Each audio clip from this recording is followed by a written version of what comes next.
My name is Anthony Moreau. I'm the CEO of American Eagle Gold. We have a great property called Knack in BC. We just drilled an amazing drill hole from surface of 125 meters, a 1.02% copper equivalent within a bigger width of 850 meters of 0.33% copper equivalent. We've taken the market by storm. Happy to talk to you, Matt. You have. Been a fun 2 days for you, so in terms of share price appreciation. Welcome back. Right, but we better talk about it. You've obviously been out hunting for copper, gold, and first hole came back not too bad. Not too bad. I went from zero to hero, Matt. I woke up in the morning. You asked CEO.ca what questions to ask. And one guy wanted me fired within 6 hours. I think we're up almost 500%. And had 4 major mining companies reach out to me to talk about the project. A width from surface like this is absolutely amazing. We let the market do the talking. We had over 30 million shares trade. And I think I told you just before the call, you can't do marketing in this market. You can't fake the market. The best marketing, only marketing to do right now in this down metal market are great results. And our share price spoke for itself. Well, it did. But who was buying those shares? 35 million shares got bought. We didn't do any marketing. I'm not sure really who bought them, but a lot of people. That's what I know. Right. Okay. Fine. Well, let's talk about what you are going to be coming back with, because obviously, how many holes have you drilled? Because you've got one assay back, but how many more coming? So far we've drilled 5 holes. Historically on this project, almost 20,000 meters drilling, and a lot of people are asking me, well, it's been historically drilled. Well, there's only 4 holes below 350 meters, and the last hole that was drilled in 2008 and 2009, copper went from 350 to $1.70. So historically, average drill hole is 170 meters. We're doing 7 drill holes of at least 800 meters. If we drill 5 holes so far, we're in the middle of our hole 6. And we're going to have a 7th. We'll be done by December. We'll be having assays come out, hopefully every 3 weeks until the new year, January, February.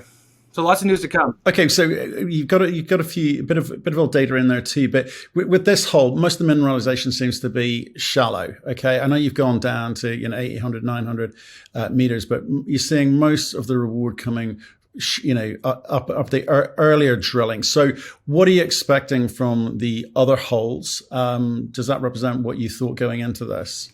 First of all, we did hit a great result from shallow, from surface.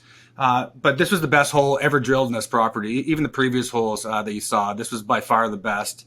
But we did hit at depth. We hit over 2% copper equivalent of about 20 meters in width. Which is amazing. And the reason why we're doing this at depth is if you look at a lot of the recent discoveries, Escobal, Red Chris, etc., these big porphyries, they do have shallow surface deposit, but the real juice of it is at depth. And what we always thought was this porphyry is coming from somewhere. There's a source. So we did hit, a 20-meter interval, which is decent, but we believe it's being sourced from somewhere. And that's one of the reasons why we're doing this program. And just based on what we've seen so far on our visuals and our XRF, we seem very positive. Our team was thinking maybe not even release this first result because we did like the second, third, at least from the visuals. But, nobody even knew about us right now. Everyone left us for dead. We didn't even have a heartbeat. And after our results came back, I think it's fair to say we had a shot of adrenaline. Well, yeah. I mean, they left you for dead because of what went on down in the US. It was a tough market down then. You kind of got refocused back on BC. But what I'm trying to work out is how are you going to come at this thing? Because, hitting, higher grades at depth is okay if you see that continually. Are you going to continue to do this deeper drilling, or are you going to go for headlines with the shallower drilling? Because people have got views about copper projects and the cost of drilling copper porphyries, and I know you've got a bit of gold in there too, but. What's the plan in terms of how you allocate your capital with the drill program? This drilling right now, we have 2 drills left. All of them are going to be deep drill holes. We're looking for that underground high-grade deposit. And so far, what we see from the visuals, we have seen that. We don't have assays back, but we're very positive of what the news is going to be coming out. Right. Okay. And how much money have you got left? We had $2 million as of the last quarter. Mark to market, less than that. We're funding entirely for this current program. Right. So what does that mean in terms of meters, in terms of dollars allocated? Yeah. So we'll be drilling anywhere between 5,500 and 6,000 meters by the end of this program. Right. In addition to what you've done so far, or in total? Well, so far we've drilled, 5 times 8, a little bit over 4,000 meters. We have about 2,000 meters left to drill. Got it. Okay. Understood. But only about 900 meters have been released to the public based on the assay of our first hole. No, I understand that. But again, what you're seeing in the market is companies coming out with information the market has not reacted. You saw something different happen there. Why do you think you got that reaction where others haven't? Well, first of all, you look at where we started from. We're a $2.5 million market cap. So a lot of people are saying we went up 600%. It's not how much you increase. It's what your valuation is, what your market cap is compared to the other ones. So you look at Surge Copper, Kodiak, Pacific Ridge, Brixton Metals. They're anywhere between 25 million market cap and 65 million market cap. We believe we have as good, if not better, than those companies, and we should be valued accordingly. Okay, so you said at the beginning, the only thing that really talks is the drill bit, but are you going to be getting out there and marketing and talking to people? Who are you trying to impress? Right now that we have some results to talk about, we are going to be going out there and marketing. We'll be going to Mines of Money. We'll be doing a Northern Miner exhibit, talking to investors. 2 days ago, nobody wanted to talk to me, and now I have friends coming out of nowhere. So there's no shortage of funds, companies, people, trolls that want to talk about American Eagle Gold. Right. And so I guess you get to keep your job as well. It's good news, right? Yeah, it's good news. I'll let the guy on CEO know. Right. Okay. So we know where you are with capital. We know what you've got left to drill, and we know you're going to continue to market. You're going to need to go and raise some money. Obviously, today's better than it was Monday morning. When will you be doing that? What's the correct timing for this, or is it kind of see how things are and make it up as you go along? I'd be lying if I said we weren't going to raise money, but I still believe at our current valuation, we're still significantly undervalued. We want to be valued accordingly. We're better than we were 2 days ago. We're 5 times the price, but we still believe we have a lot of room to run.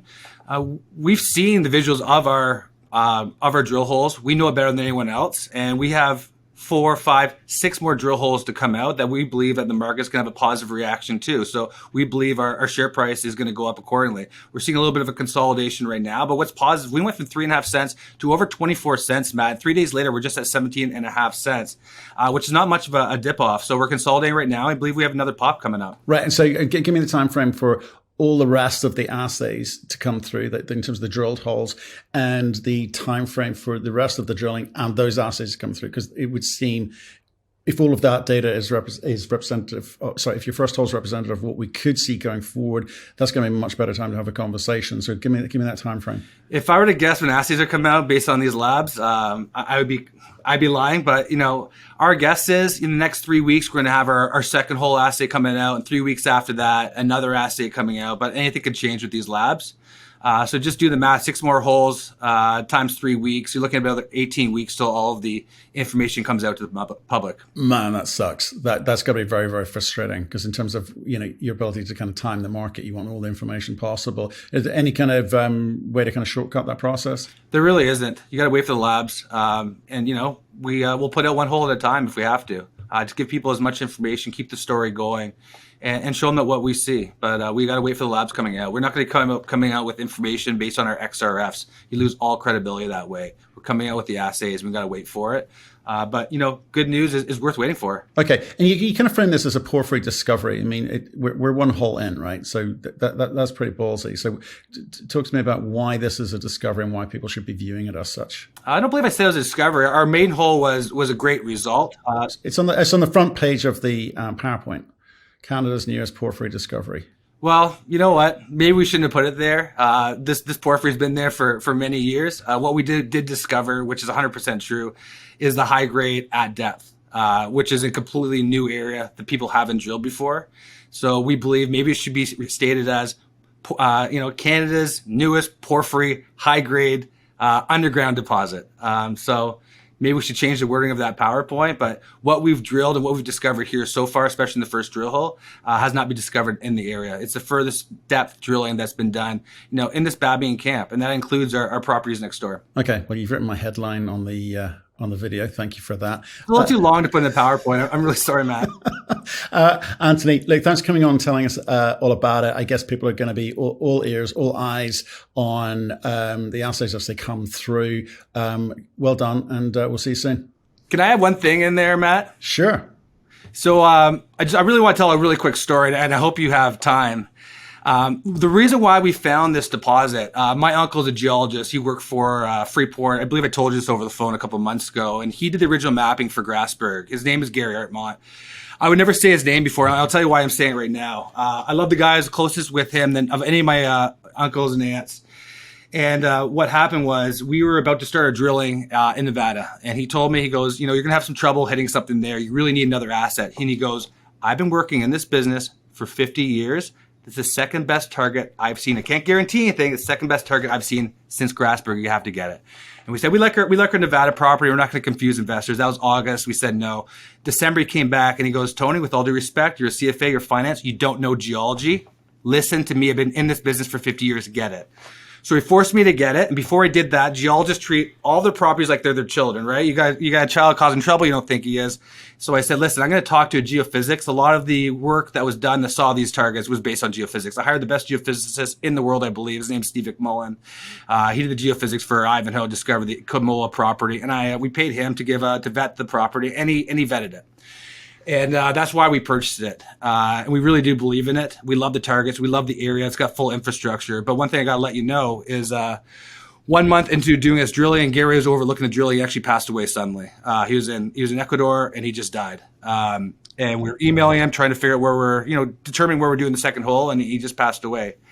And why I want to bring that up is, a bit of an homage to Gary. We believe that he showed this to me for a reason, and we really do believe that there is something there. And the fact that he had the credibility and the experience of making discoveries like Grasberg and showed us knack, I believe that there's a lot more room to come. And just want to kind of give a shout out to my uncle, a really skilled geologist, which, by the way, not all geologists want to be CEOs and leaders. They want to do the hard work behind the scenes and make discoveries. And he made a lot of them, and he introduced us to knack, and that's the last real project that he introduced to anyone. And we're going to continue his legacy and continue drilling. So I just want to say that. Sorry for adding a little bit at the end, but love Gary, great geologist, and we're excited about our future here.